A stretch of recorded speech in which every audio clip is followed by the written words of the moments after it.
Well, hello there. Peace, everybody. My name is Berhenda Williams. I'm a womanist strategist and cultural convener, or let me say it another way. I am a womanist cultural strategist and convener, independent media maker, and founder of Culture Shifters Unite, host of the Berhenda Williams Show, and soul of a lead her for she who lives and works in the soul. And I've been thinking a lot lately, and I wrote about this on my Sunday Substack about nonconformity. But really, what nonconformity means to me is that you're not an anarchist, like just for the sake of being contrary or defiant. Things have to resonate within you, it has to sit well with your soul. And people who lend themselves to nonconformity or traditional ways of thinking, or what people call out of the box or innovative, are really aligning themselves with their soul, with purpose. And they've been able to identify gaps, leaks, injustice, and look to create a more harmonious existence or a more innovative way of doing something. Now, what happens sometimes are the methodologies that something has to be moved in order for something else, better, communal, just, loving, to come in its place. Because two things can't occupy the same space at the same time, so something has to move. And that can be very uncomfortable for people. And as I've been thinking a lot about identity, my own identity, and the way in which I've understood that I just don't fit neatly into any one category or a box. And honestly, who wants to? I don't. So for a long time, I thought there was something wrong with me because I just couldn't conform. I remember being in a traditional job setting, and what was being asked of me, I felt, was simply to hit a quota and hit a quota by any means necessary. And what I noticed that within the organization, there would be kickbacks. And at the expense of saying that these poor Black and brown students needed this particular service. And I remember just really being uncomfortable with that. And I couldn't, in good conscience, just look to fill seats or give people things that they just didn't need. And I remember the founder and CEO of the company said that this was job dependent. It was very sales driven. And so for a long time, I thought I wasn't good at sales because I wouldn't exploit people, or I would feel horrible about people's plights or predicaments, and then I wouldn't push. Well, come to find out, I'm great at sales, but I'm not great at sales in the sense of extraction, because the key to me in great sales are relationships. Everything is based on a relationship. Now, does the transaction necessarily mean monetary? No, not absolute. No, absolutely not. Not all the time. It absolutely can. But if you think about people first, heart first, spirit first, then you're naturally just going to operate differently. And we need different. We need nonconformity now more than ever. And it can be scary because, again, like in the situation I was in, it was job dependent. And I thought that I lacked clarity. I was just all over the place. No, I'm a multi hyphenate. And later I would have a colleague introduce to me multi potentialite. And again, I didn't have language for it because I love poetry. And so in the infancy of my career, I started out as a poet. ran a poetry series, but I took what I learned from journalism and turned it into or used those skills for publicity. So I would get press releases about events. So then I started writing press releases about my events and actually got press to come out a few times to cover my events. But again, it's also relationships, building and fostering relationships. And the series grew, um, attendance grew year after year. People began to look forward to it as part of the expansion. Ended up on cable access. So I have my poetry series on cable access, and we were noted in on the Southfield calendar on the first Thursday of every month because it was a municipal and free event open to the community. And I said, wow, not too shabby. So I say all that to say is that many times we might seem all over the place to other people, but we make perfect sense once we come into a sense of self. And because we live in a world that wants to standardize versus custom, it can be hard to wrap around for people to conceptualize. But I think we're moving more in that direction where we see, many celebrities may have started out as singers, but then they have other interests and branch out into acting or into fashion, or look at Rihanna with Savage by Fenty. We're seeing that there's a way to express multiplicity. And so some rooms wanted me to be more strategic. Some rooms wanted me softer. Some rooms wanted me intellectual but not spiritual. Others wanted me to be a visionary because that's easier to categorize. And eventually, what I've come to understand is that the issue wasn't that I lacked coherence. The issue was being translatable, something that didn't feel yet familiar or have a framework for. So my work sits at the intersection. And thank you, shout out Kimberly Crenshaw for intersectionality. And so maybe in this context, it might feel a bit appropriated, but I do agree that my work and many of our works are intersectional works. And so my work sits at the intersection of culture, care, conversation, media, and spiritual formation, because there is no existence without acknowledging that we are connected to the existence, the all there is. And I believe that God created a peculiar people. And our word even tells us, be ye not, conformed not to this world, but be ye transformed by the renewing of your mind. And so it even tells us to not conform. And I love that. And when I come to the realization and the deeper understanding that that will not always fit neatly into a traditional box. So I don't even like boxes. I like circles. I like other forms of containment. And when I think about categories of leadership, media, strategy, I've come to understand something super important.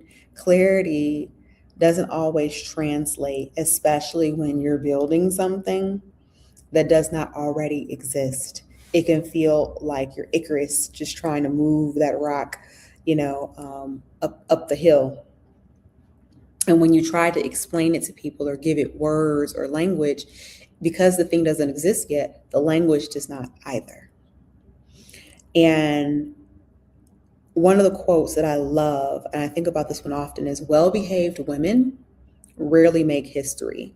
And historian Laurel Thatcher Ulrich originally wrote, that is an observation, not as a slogan. Because historically, women who moved quietly within boundaries of expectation often disappeared from the record. So when we think about Cleopatra, when we think about Cher, Patti LaBelle, um, Mabel Mercer, uh, Madam C.J. Walker, these women didn't conform. They thought outside of the box. They created out of pain, necessity. They were given the impossible task and did more, not even more than was expected, because no one expected much of a woman. And sometimes that can actually be your ally because no one's paying attention. And honestly, that says a lot about innovation too, because innovation almost never begins with conformity. It begins with someone noticing that framework no longer holds the fullness of who I am or what I'm here to create. Or these frameworks were never designed to answer the true calling and the true issue, or at least to get to the root of them. A lot of innovators experience this. A lot of people are doing deeply, and I mean deeply integrative work. They experience this because systems are often built around familiarity and categorization. We think nothing of it that we fly in an airplane, but there was a time that was considered heretical and even witchcraft. We don't think that it's odd that we sit in a chair, right? Or that we use forks, bathe with some regularity. I think it was Ignacio Emilio Weiss, who was a Hungarian physician and got laughed out of medicine because he wanted to wash his hands, that he noticed that one would maybe leave dead bodies and then go deliver babies, and they couldn't figure out why these babies were, passing moms who were passing away because of germs. Who had heard of germs? But here we are. First thing a surgeon's going to do is scrub up. And I mean, like, there's what is it, the happy birthday song? You sing it twice over to make sure that one is clean. But there was a time where we didn't think that was even necessary, or just even basic hygiene. So let's thank the Moors for bringing hygiene to Europe. But that's another conversation for another day. But what I'm getting at is that transformation is disruptive, right? And disruption is necessary if we're going to make change. And non-conformity, real non-conformity, often creates conditions for liberation. Not rebellion for rebellion's sake, but the courage to stop fragmenting ourselves in order to fit in rooms that were never designed to hold our fullness. And that was a huge shift for me, is that I don't have to contort myself to fit in the room. I can create my own. So enter a podcast, a talk show, an unnetworking event. Places and spaces that I felt could be created where people could connect on a soul level and tell truth about white supremacist delusion and racism and homophobia, xenophobia, and all of the phobias and the isms and schisms that keep us, unfortunately, fragmented from ourselves, fragmented from each other, and in a state of perpetual harm. So the huge shift for me was I had to stop trying to become more digestible and choose integration. Stop separating strategy from spirit, leadership from care, media from meaning, softness from power. And today I'm very clear about how I name my work. I am a womanist cultural strategist and convener and media producer. I create spaces where people don't have to perform to belong, where real conversations can happen and connections. So shout out to Charnel and Angela, who met at a networking event, and now they are the best of friends. And that's not the only story that I've heard of people coming to not just make friends, but they have made long-term collaborations. People have hired coaches and facilitators from the events, and I think that that is remarkable. And now that I have the clarity and things have shifted, this is a central idea that has stayed with me. The body is not separate from the soul. That the face an opportunity for the soul to speak. Sit with that. That the face is an opportunity for the soul to speak. And nature itself, and this is Celtic philosophy, so I want to make sure that I name it appropriately. This is from Celtic philosophy.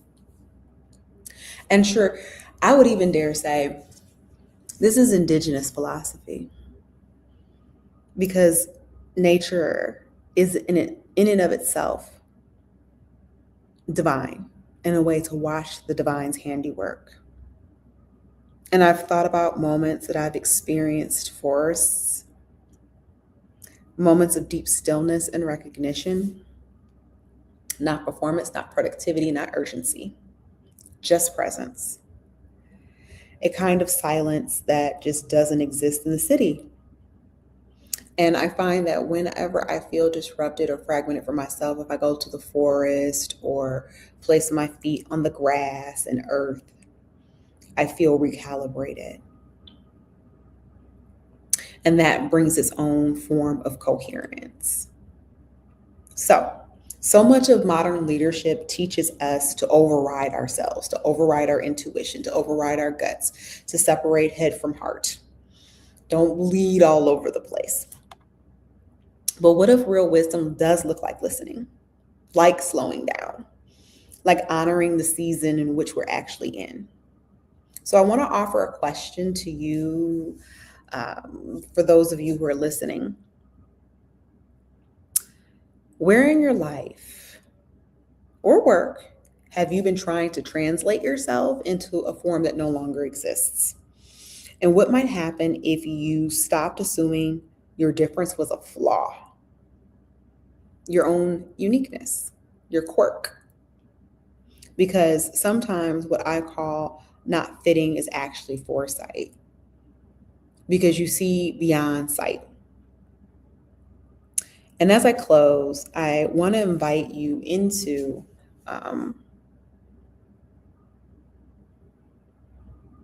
sitting with what hasn't been formed yet, sitting with sourcing.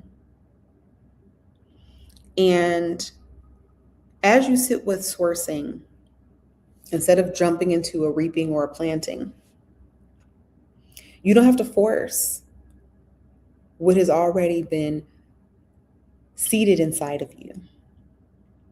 And maybe that is true for you.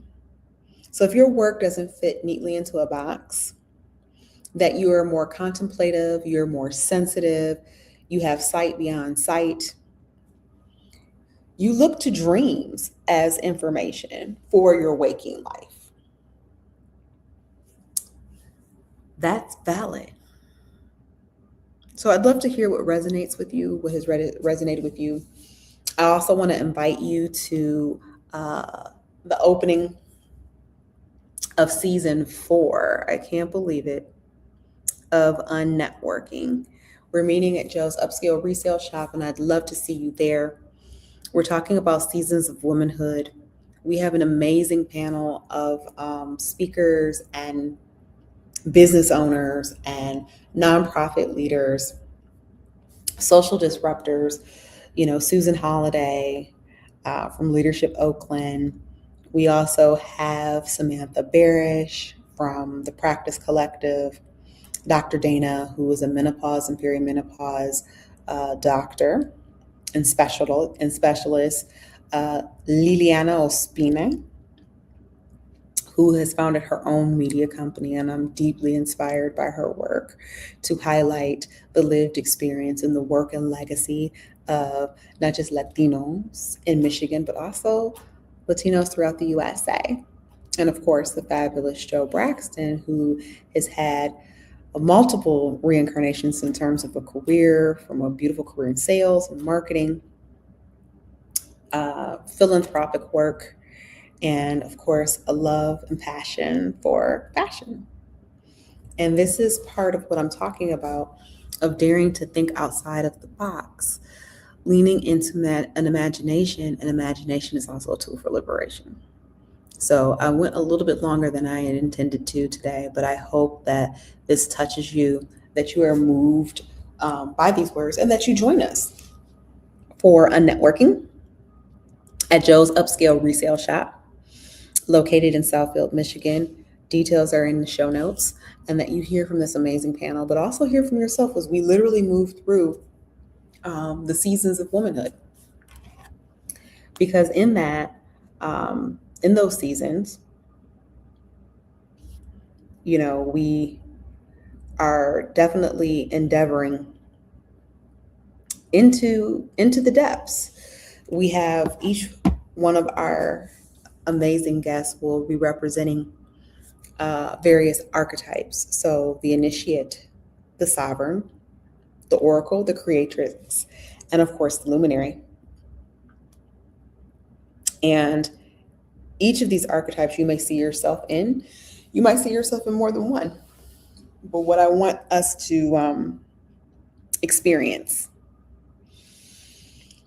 is the seasonality of womanhood and enjoying the process of becoming.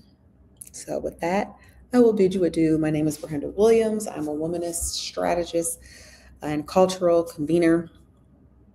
And I hope that you enjoyed this briefing, and I will see you next time. All right, bye for now.